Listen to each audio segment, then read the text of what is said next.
Ilang araw bago ang ikalimang State of the Nation Address ni PBBM, tumitindi ang panawagan na hindi lang mga accomplishments ang ilatag ng administrasyon, kundi pati ang malinaw na direksyon para sa nalalabing 2 taon ng kanyang termino. Ayon sa senior speechwriter ni dating Pangulong Noynoy Aquino, higit sa lahat, katapatan at pag-unawa sa tunay na kalagayan ng mga Pilipino ang inaasahang marinig sa SONA. Sa programang memo ng BNC, sinabi ng senior speechwriter ng yumaong si Pangulong Noynoy Aquino na si Micael Co na dapat maparamdam ni PBBM sa taong bayan na kanyang alam ang pinagdadaanan at saloobin ng mga Pilipino sa ngayon. Sana sabihin niya na mawala na lahat ng mga adik para wala nang nasasaksak na rider. Kawawa naman kasi yung mga rider. Kung ano na yung estado ng flood control kasi every time na magkakonduct sila ng hearing, tax ng mga Pilipino yung ginagamit or inuubos nila. Kaya niyang gawa ng paraan na ibaba ang produktong petrolyo. Gawa ng halos kawawa din ng mga commuter. Ang mga driver hindi rin kumikita gawa ng hindi naman tumataas ang pamasahe. Sa patuloy na pagtaas ng presyo ng bilihin, gasolina, kakulangan sa transportasyon, patuloy na pagbabaha sa tag-ulan at iba pang mga problema, kailangan daw nitong magbigay ng positibong mensahe sa kanyang SONA sa Lunes. Whether in the fifth, the first, the last SONA, ang hinihiling lang naman sa tingin ko ng taong bayan is honesty and the feeling that the President understands what they're going through.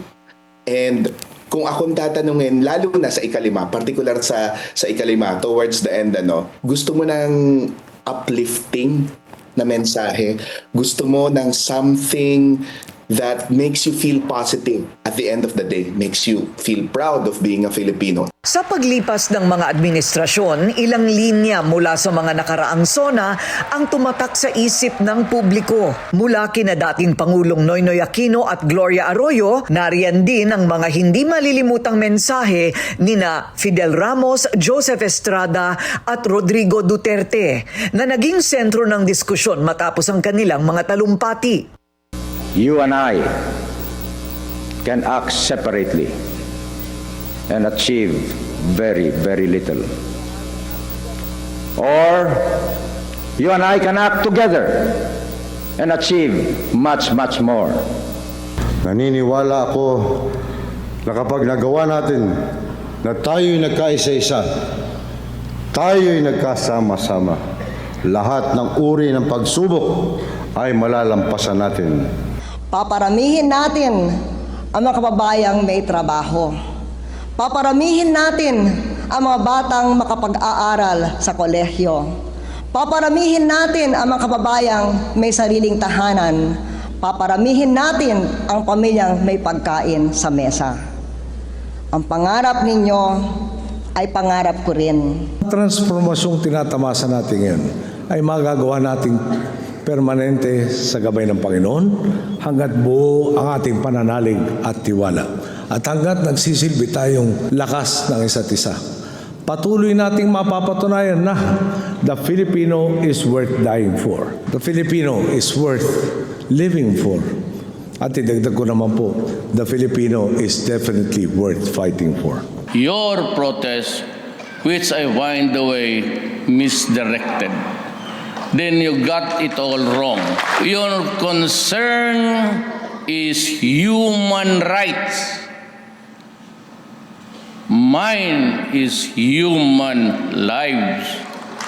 Ayon kay Ko, mahalaga ang isang malinaw at tumatatak na mensahe dahil ito ang tumatahi sa buong talumpati. At sa gitna ng maraming gulo sa politika sa ngayon, mga nakatenggang proyekto at mababang pasahod, hinihintay ng mamamayan ang magiging kasunod ng huling sinabi ni PBBM sa kanyang huling SONA. Mahiya naman kayo sa mga kabahayan nating naanod o nalubog. Sa Lunes, inaasahang ilalatag ng Pangulo ang direksyon ng kanyang administrasyon sa nalalabing 2 taon ng kanyang termino habang hinihintay ng publiko kung anong mensahe ang maiiwan sa kasaysayan bilang pangunahing headline ng kanyang ikalimang SONA. Manatiling nakatutok sa Bilyonaryo News Channel. Sumubaybay sa aming social media accounts at mag-subscribe sa aming YouTube channel para sa mga bago at eksklusibong balita.